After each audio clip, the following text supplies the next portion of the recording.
Olá, meus amigos! Para quem não me conhece, eu sou o Marquinho Labareda, do canal Na Mira dos Labareda. E nós estamos começando aqui mais um bate-papo.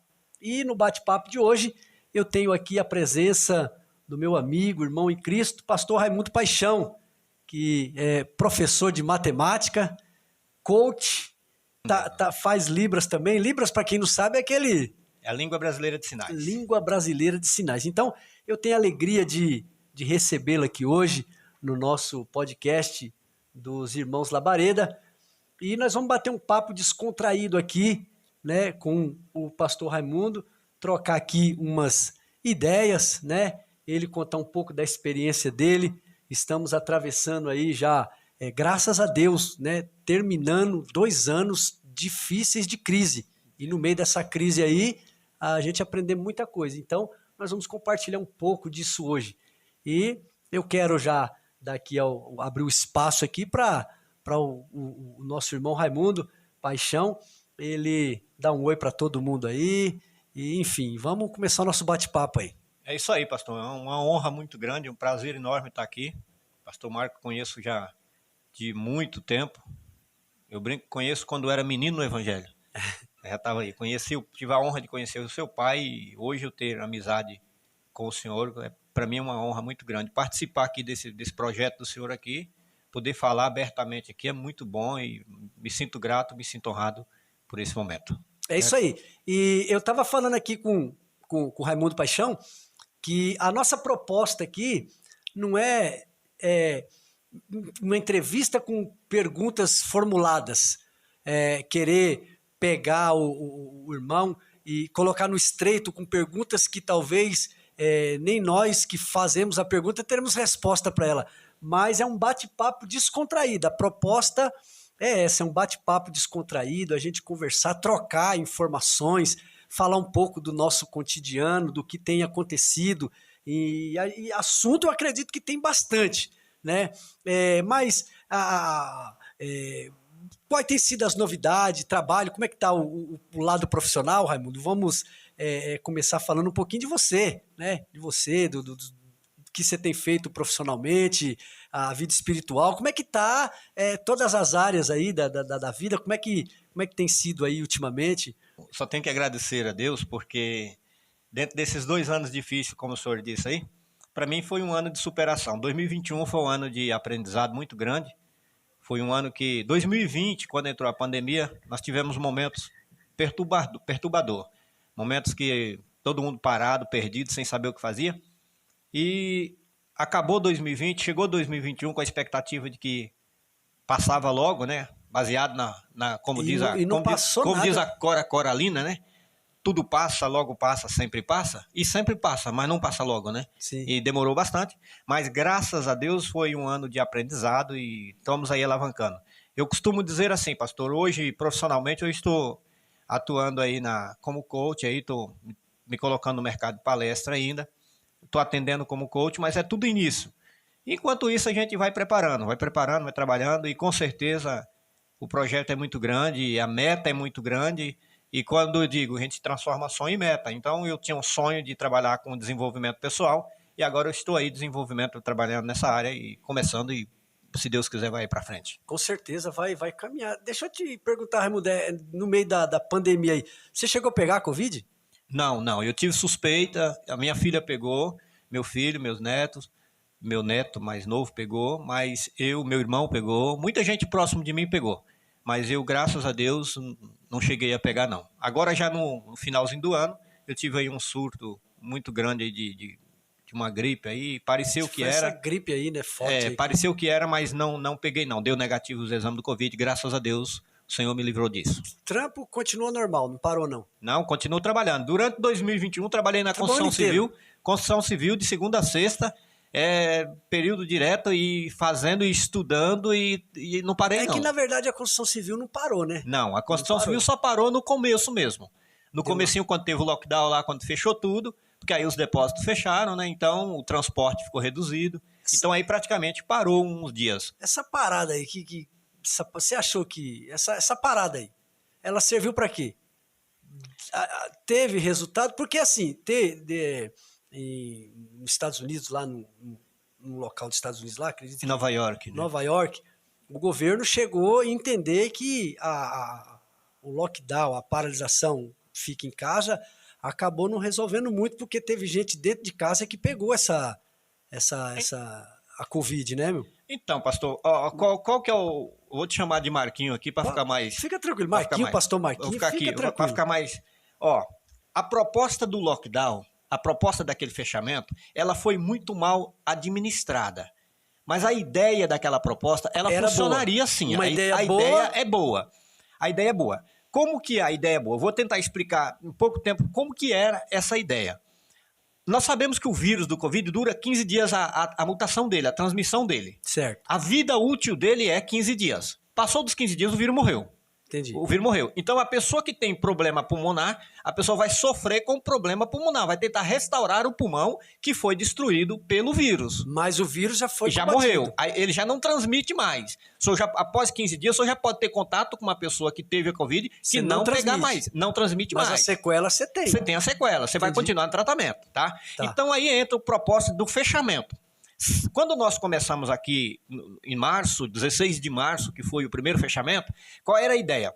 A ideia era fecha tudo. Fechando tudo, 15 dias em casa. Se a sua família tem um contaminado, é obviamente que o risco das outras pessoas da sua família ser contaminado é grande. Então, da sua família, aquelas pessoas do convívio ali, que não tirou ninguém dos seus convívios, só ficou isolados nos convívios.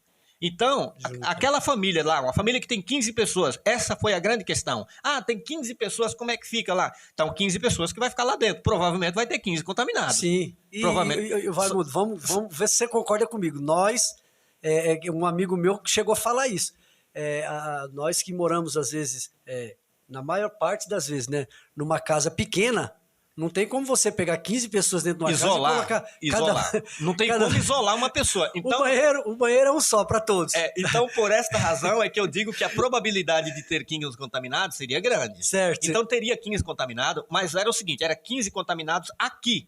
Agora, só que o problema, a proposta era a vigilância ia estar atenta. Sim. Ia estar atenta. Então, quando você foi contaminado, você está contaminado, você trouxe para casa o vírus, então, a partir de amanhã, a equipe vai estar monitorando sua mãe, sua filha, seu filho, seu neto, seu bisneto, vai estar monitorando todo mundo que está lá. Certo. Então, aquela pessoa foi detectada, ela já vai entrar no tratamento, ela não vai ter as consequências graves. E aí, nós ficaríamos 15 dias, na verdade, o propósito era um mês, estava bom demais um mês, certo. Um mês fechado. Dava para... Um mês fechado. Nós dominava ela.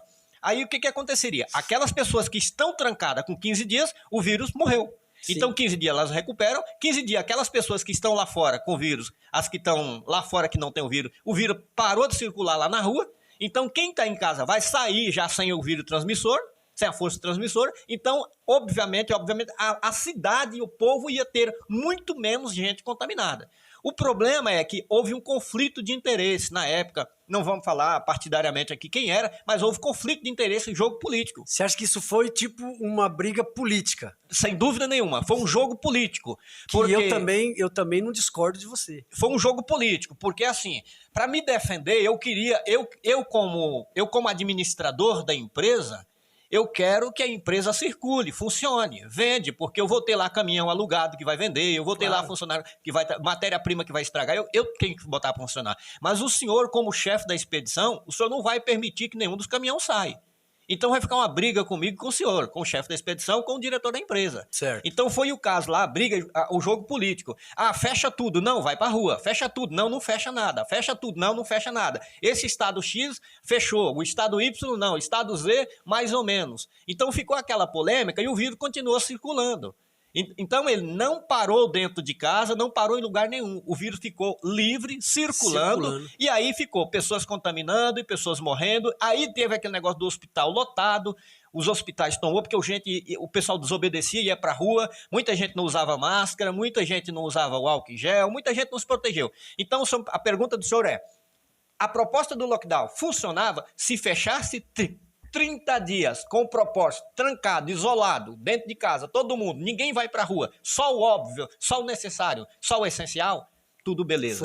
Funcionaria. Do jeito que fez. Morria gente? Morria, mas não era 600 e cacetada de mil. Essa conta, você acredita que é uma conta exata, existiu, ou Tipo, pô, tá o vírus aí, então o que cair, põe na conta do vírus. Não concordo, não acredito.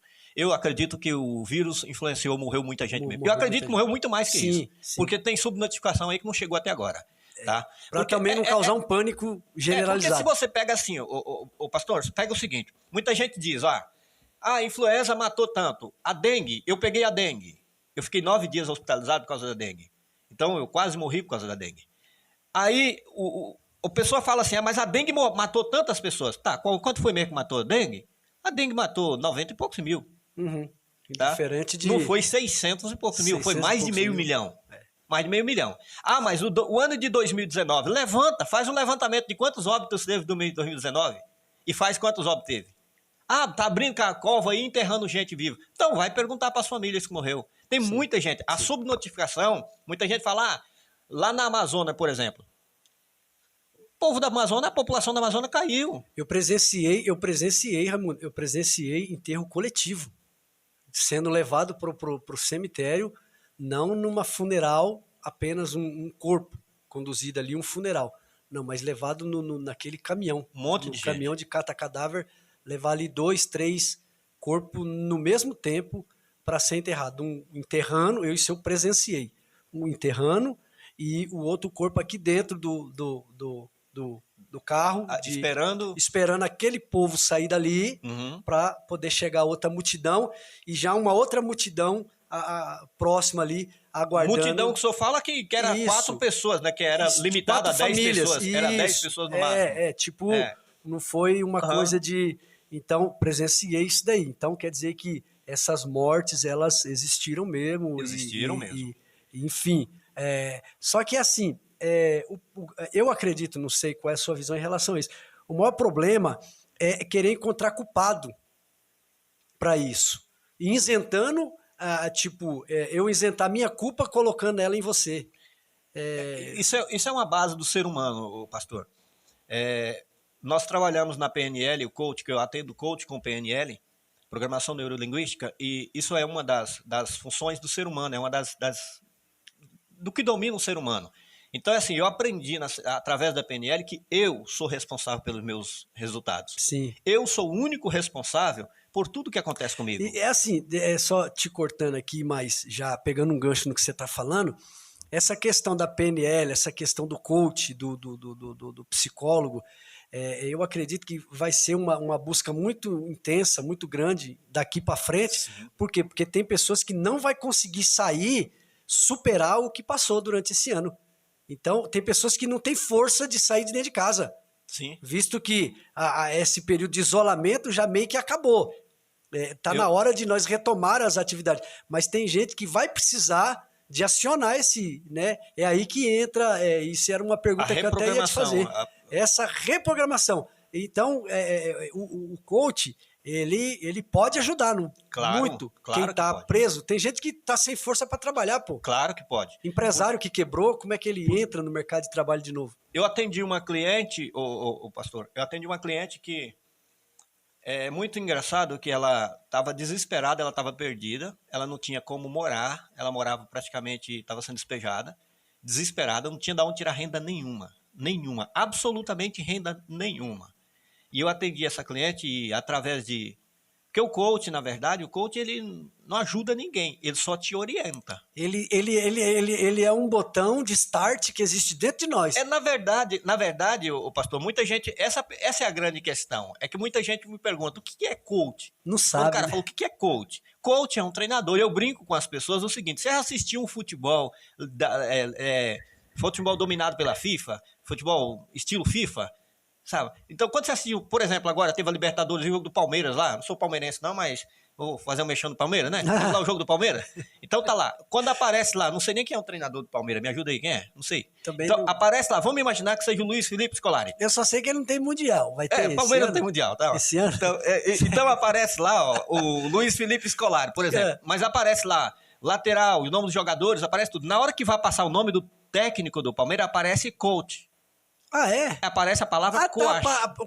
Coach coach. Coach. Isso, coach. Treinador. Coach, treinador. Tá, é que assim, é muita tradução, vem de fora o nome. Porque a palavra tá escrita, a escrita é coach. É que é um nome bonito, né? É coach. Coach é um nome bonito. Coach é o treinador. Coach é um nome bonito. Coach é o treinador. Porque aí existe, o pessoal faz a diferença do método. É uma metodologia. Como que chama a metodologia? A metodologia é coaching. Certo. É coaching. Coaching. É coaching que se escreve. A metodologia, esse é o processo. E o coach é o profissional. É o profissional que atende, é o coach. É o que ajuda o cara. E aí o cliente, tem um aprendiz, que a gente chama, tanto faz chamar cliente como aprendiz, que eles chamam de coach. Certo. Que é coaching. A função é... Então, qual que é a função do coach? A função do coach é pegar você e ele te treina. Ele ajuda você a descobrir as forças que tem dentro de você. O coach te ajuda a organizar as suas ideias. É isso que eu ia falar. O coach não dá força pra ninguém. Não, ele tira de dentro de você. Mostra que você tem essa força. Ele faz você. Porque nós do coach, nós falamos assim, ó. Você tem todas as ferramentas que você precisa para chegar no determinado lugar. O ser humano, ele é dotado de capacidades. De todas as ferramentas. Porque Deus, ele fez você, fez eu, ele fez nós para vencer. A Bíblia, ela é um manual de instrução. O maior coach que já teve... O livro motivacional é a Bíblia. O maior coach que já teve foi Deus.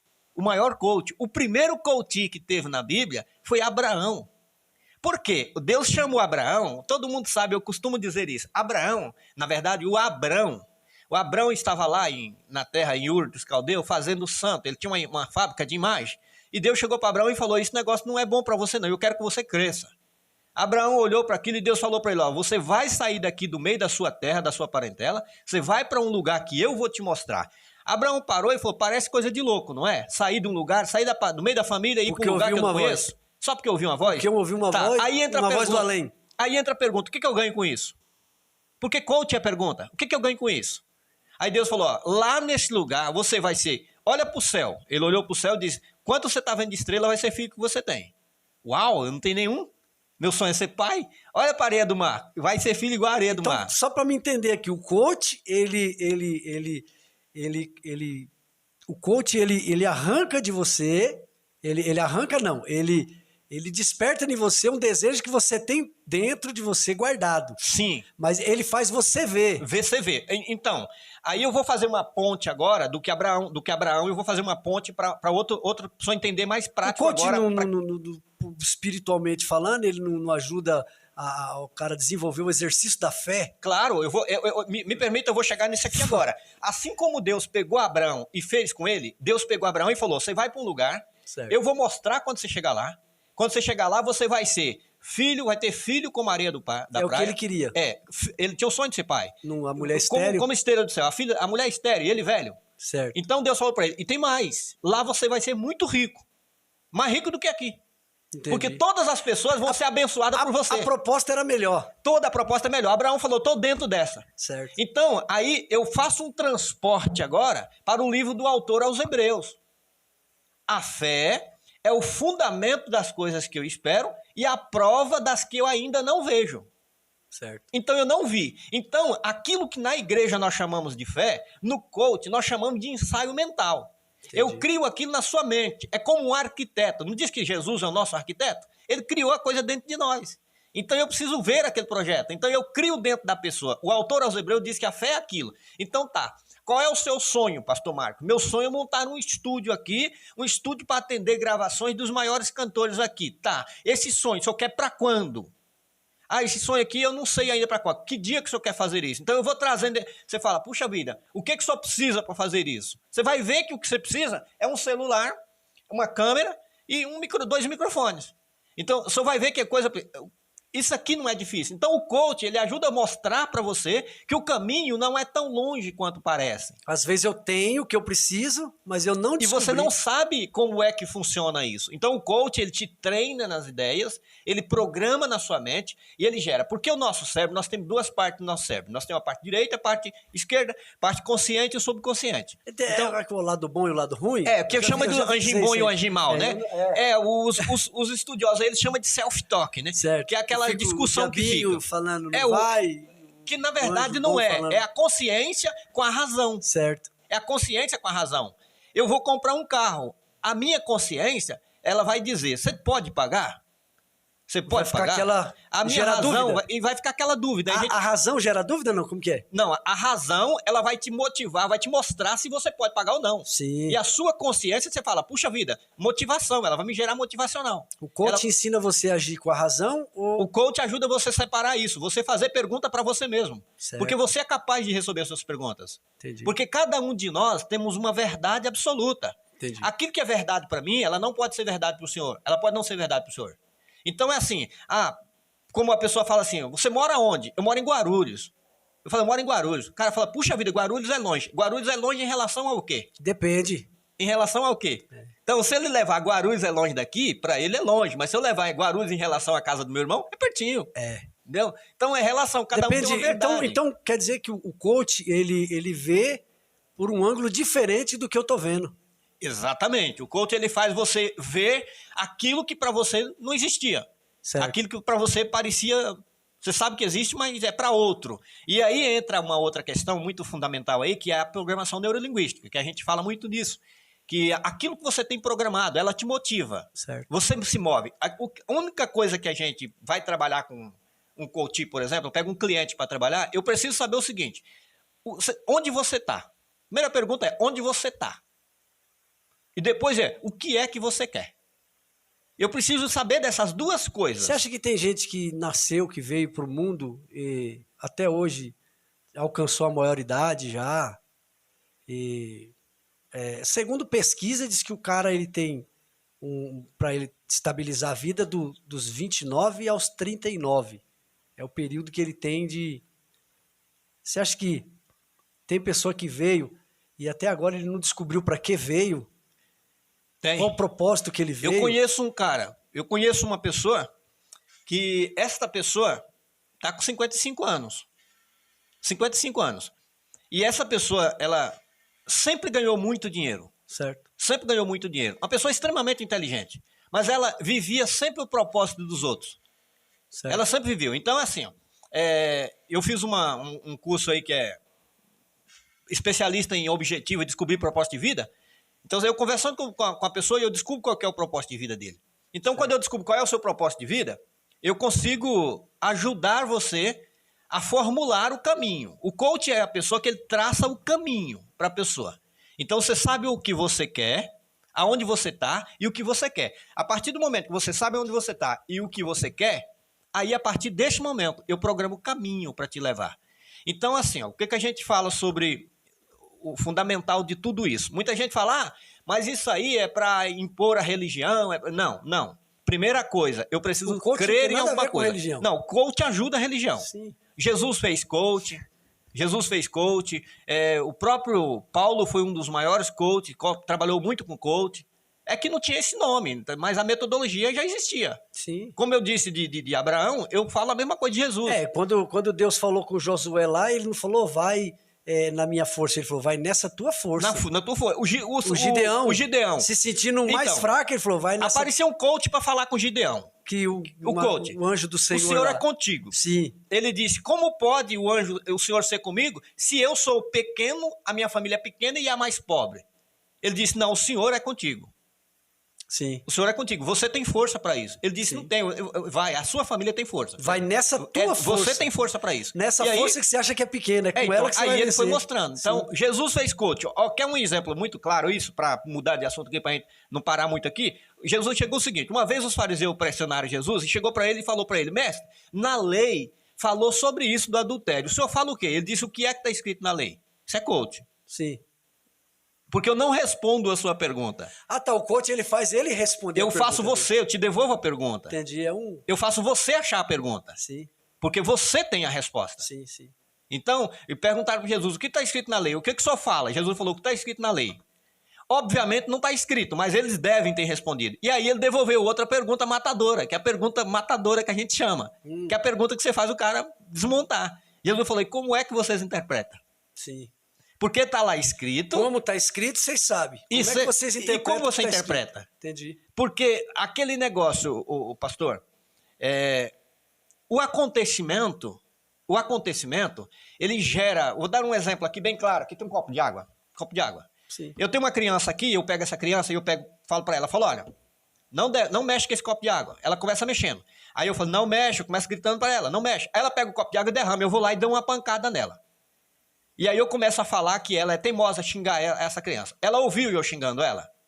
Ouviu. Ouviu. Ela sentiu eu batendo nela? Sentiu. Sentiu. Então a gente chama de 3 tipos de captação para formar a nossa mente. Ela é captada através do auditivo, o visual e o sinestésico. Sim. Pelo que eu vejo, pelo que eu ouço, pelo que eu sinto. Se eu colocar a mão aqui, mesmo que eu não esteja olhando, eu sei que é um microfone. Sim. Se eu colocar a mão aqui, eu sei que é uma mesa.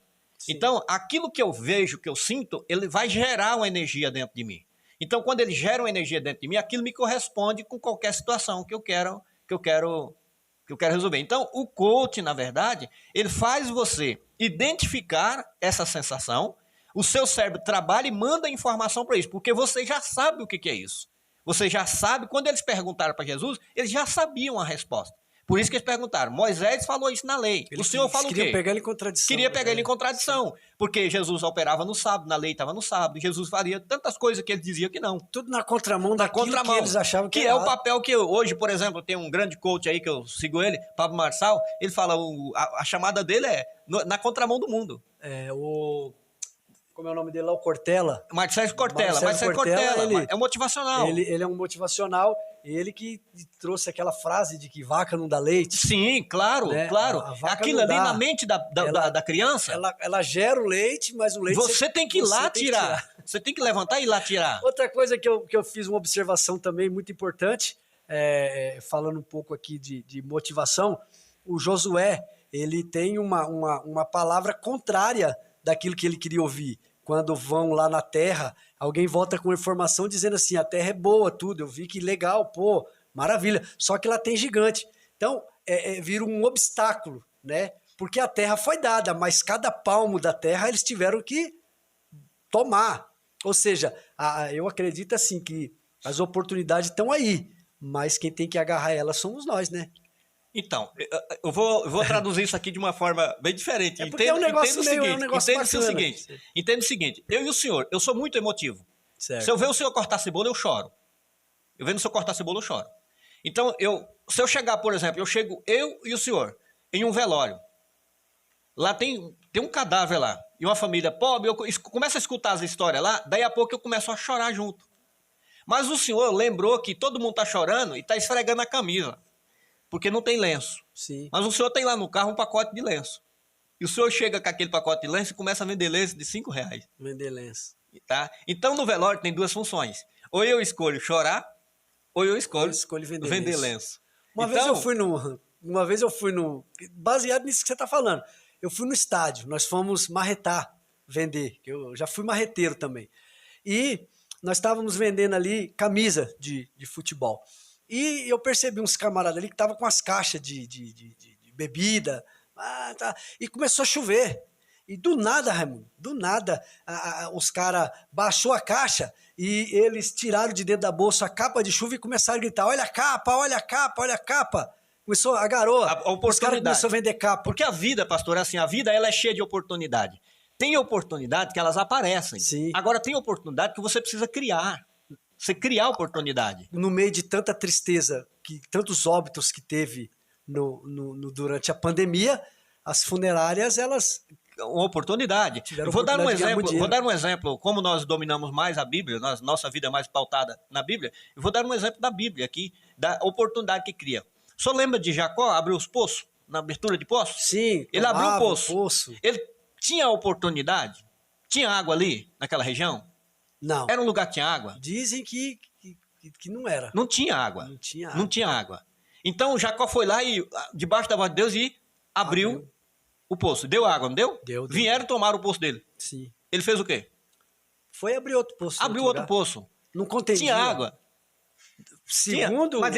naquela região... eles ali, não existia água. Mas ele foi lá e abriu. Abriu. Então, o que acontece? Aquela oportunidade não tinha, mas ele criou aquela oportunidade. Então você acha que a oportunidade quem cria somos nós? Não, tem oportunidade que ela vem. Eu dei o exemplo para o senhor do velório. Sim. Eu cheguei lá, tá o cadáver e tem gente lá chorando. Sim, eu escolho, eu vou ficar chorando junto com eles ou eu vou vender lenço? A porta se abre. Você tem a oportunidade de passar pela porta ou ficar... Vai vender lenço. Quem vendeu lenço? Eu não vou passar porque pode ser que tem um leão lá do outro lado lá e ele vai me pegar. Ó, eu vou contar um exemplo aqui. Aqui perto, aqui na Vila Mariana. Tinha um restaurante japonês aqui na esquina. O restaurante japonês fechou por causa da pandemia. Mas do lado tinha um prédio, que o prédio não parou. Parou uns dias e começou a trabalhar. E aquele pessoal do prédio precisava comer. Uma mulher montou o carro de um lado e começou a vender marmitex. Hoje o restaurante japonês fechou, mas ela abriu o restaurante do outro lado. Dela. Entendeu? Oportunidade. Eu digo que a roda gigante, ela gira. Quem estava embaixo foi para cima, quem estava em cima foi para baixo. Você depende de saber o que você faz durante o tempo. Mas aí, voltando a falar que o senhor falou daquilo que a gente vê, das coisas, do Josué, por exemplo. Josué teve 12 caras que foi espiar a terra. Desses 12 pessoas que foi espiar a terra e voltaram. 10 voltou com uma notícia muito de calamidade, desanimadora. Motivacional? Nenhuma. Tá? Porque aí é o seguinte, a gente chama de crença, ou crença me motiva ou ela me estagniza. Tá? Uhum. Então, Josué ele viu 10 pessoas dizendo, olha, lá a terra é boa, mas tem gigante, a gente não consegue coisa nenhuma lá não. Chegou 2 e disse, não, lá tem uma grande vantagem. É que o povo lá vê nós como nós vê. Sim. Então, peraí, como é que você se vê? Você se vê um forte, cabeça baixa? Eu já disse isso em outras ocasiões. Aí entra a programação neurolinguística. A neuro é o que eu tenho na minha mente e como é que eu me comporto diante disso. Certo? Eu contei uma história aí, já contei para alguns lugares. Uma vez eu e meu irmão entramos no restaurante, nós sentamos no restaurante lá e de repente um cara que trabalhava numa empresa lá de lixo, de mexer de lixo, o cara levantou lá do outro lado e veio na nossa mesa trazer um resto de comida para nós. Falou, tá limpinho, de repente vocês gostam. Por quê? Por que ele viu isso? Nós entramos com cabeça baixa. Meu irmão virou para mim e falou, velho,